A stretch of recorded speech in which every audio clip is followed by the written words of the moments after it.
di Sintang siang ini pendengar.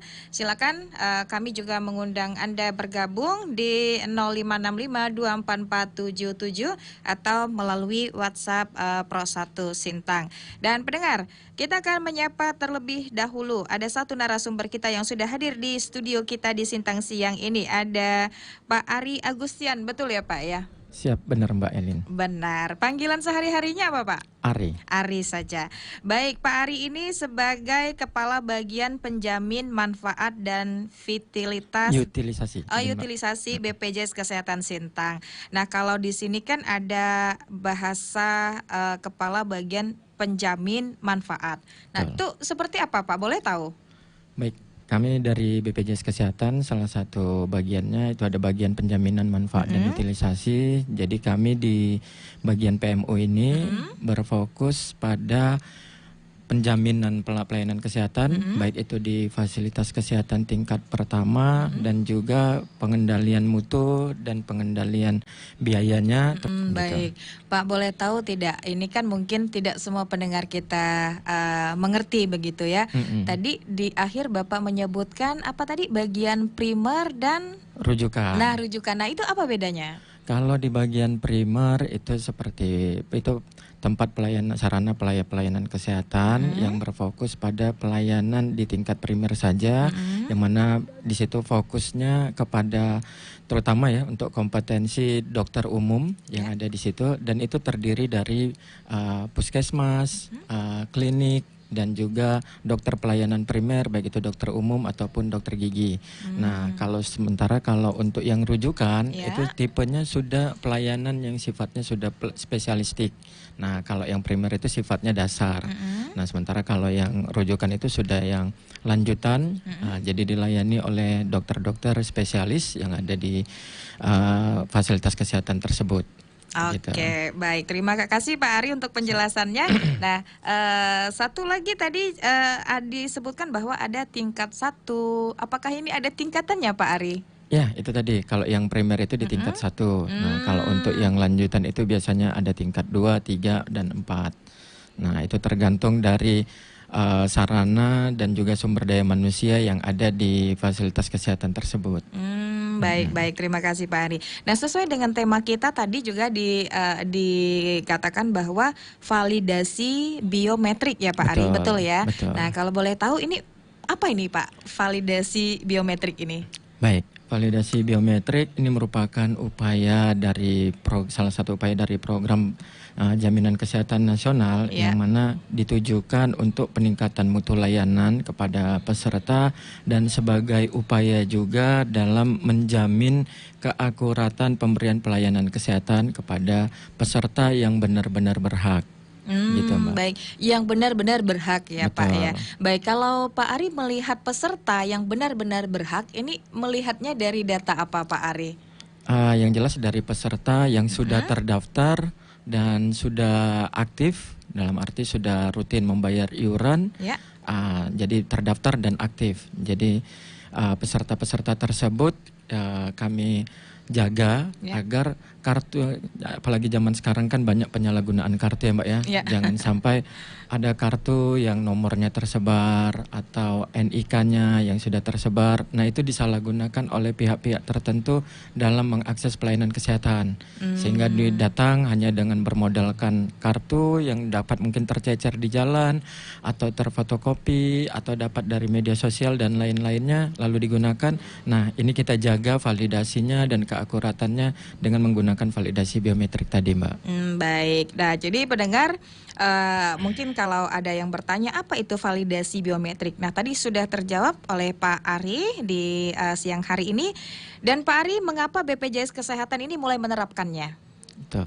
Jadi mulai menerapkannya sebagai ini ya, karena kita melihat adanya potensi penggunaan kartu yang tidak tepat sasaran tadi yang digunakan oleh orang lain, penyalahgunaan kartu, dan juga ada juga praktek-praktek potensi di mana peserta itu ternyata tidak datang atau tidak hadir ketika mengakses pelayanan kesehatan.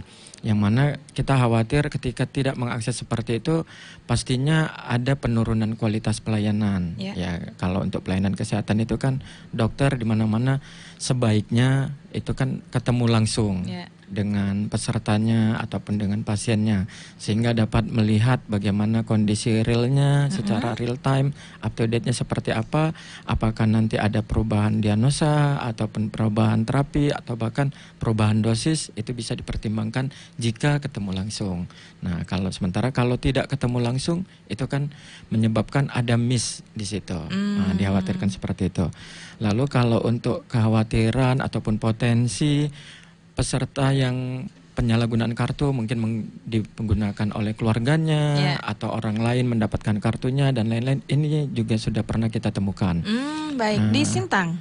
Di Sintang dan di tempat lain. Bahkan kemarin kalau saya sebelumnya tugas di Pontianak, itu bahkan ada kasus terjadi peserta tersebut memberikan kartunya kepada keluarganya, yang pada akhirnya keluarganya itu mengakses pelayanan kesehatan, dirawat dan sampai dengan meninggal dunia.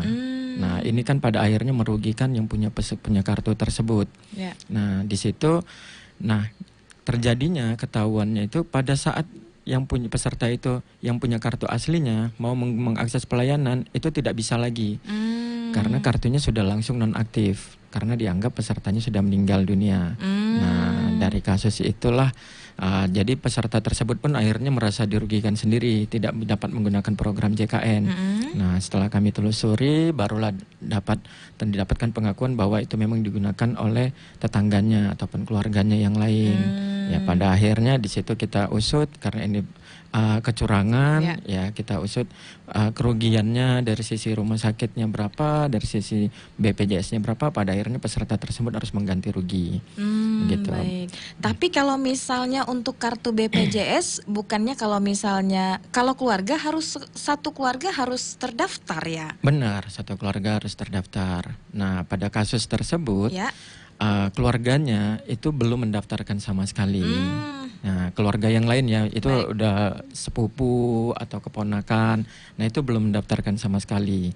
Jadi ketika dia sakit, disitulah dia mungkin bicara dengan keluarganya, lalu keluarganya itu mencoba membantu, ya udah mungkin bisa pakai kartu saya. Baik, niatnya membantu. Tapi salah jalan ya Pak Ari. Iya betul, nah itu dia. Oke, baik. Nah Pak Ari, sebelum dilanjutkan, kalau terjadi kasus seperti ini kan tadi sampai meninggal, apakah kartu yang meminjamkan itu sudah tidak bisa digunakan lagi? Nah, kalau kita telusuri, kita telaah lagi ya Mbak ya. Kalau memang di situ ada pengakuan dan proses ganti ruginya, itu bisa kita aktifkan kembali. Tetapi kita kan harus ada telaah di situ. Kenapa bisa sampai seperti itu? Nah, kalau kasus-kasus yang lain bahkan kami ada nemukan ya nomor kartu itu digunakan oleh orang lain yang bahkan yang pemilik kartunya tidak mengetahui sama sekali. Nah, jadi mungkin apakah sudah tersebar nomor kartunya atau pernah tercecer. Nah, itu dia. Baik, ternyata memang kartu BPJS ini memang harus dijaga dengan baik dan benar ya Pak Ari ya. Kalaupun sampai tercecer itu juga resikonya besar sekali begitu ya Pak Ari ya. Baik. Nah, jadi pendengar, itu tadi yang dimaksud dengan validasi biometrik dan kenapa BPJS Kesehatan mulai menerapkannya. Tadi sudah terjawab sama Pak Ari. Nah, kemudian nih Pak Ari, teknologi apa saja sih yang digunakan dalam validasi biometrik ini? Tentunya ada ya. Betul. Oke, silakan Pak Ari. Dalam melakukan validasi kepesertaan ini, kami menggunakan dua metode, yaitu dengan fingerprint dan juga face recognition, pengenalan wajah. Nah, kalau untuk fingerprint, ini kita sudah mulai melakukan perekaman, itu baik itu bisa dilakukan di kantor BPJS Kesehatan atau di rumah sakit. Jadi ketika misalnya belum pernah terekam sama sekali, maka bisa direkam ketika misalnya mengakses di rumah sakit, pelayanan rumah sakit itu pasti akan direkam jarinya. Nah, tetapi tidak perlu khawatir ketika kunjungan berikutnya itu tidak perlu lagi direkam. Tinggal mengakses fingerprintnya saja, itu udah langsung otomatis terbaca. Nah, jadi proses perekaman ini yang mungkin masih memakan waktu, tapi itu hanya cukup dilakukan satu kali saja. Satu kali saja ya. Betul. Setelah itu kalau sudah pernah fingerprint sudah begitu ya. Betul. Nah, yang teknologi kedua itu kami menggunakan face recognition, pengenalan wajah. Ini datanya sudah kolaborasi dengan Dukcapil. Nah, jadi perekaman yang kita lakukan ketika pembuatan KTP ataupun eKTP, elektronik KTP, itu sudah otomatis terbaca ketika mengakses pelayanan di rumah sakit. Sudah langsung membaca ini siapa, NIK-nya berapa. Nah, itu sudah sesuai. Nah, jadi tidak perlu lagi proses perekaman. Baik, berarti gitu. Sebetulnya ini lebih mudah ya, Pak Ari ya. Oke, baik. Nah, jadi dua itu yang dilakukan begitu ya. Benar. Nah, jadi kalau tadi pertanyaannya juga kan, kalau misalnya sudah, jangan khawatir pendengar, misalnya kalau satu kali sudah fingerprint tidak perlu diulangi kembali. Betul. Itu yang paling terpenting ya, Pak Ari. Benar. Ya. Baik. Nah, selanjutnya saya juga pengen tahu apakah semua fasilitas kesehatan ini sudah menerapkan sistem yang seperti ini, Pak Ari?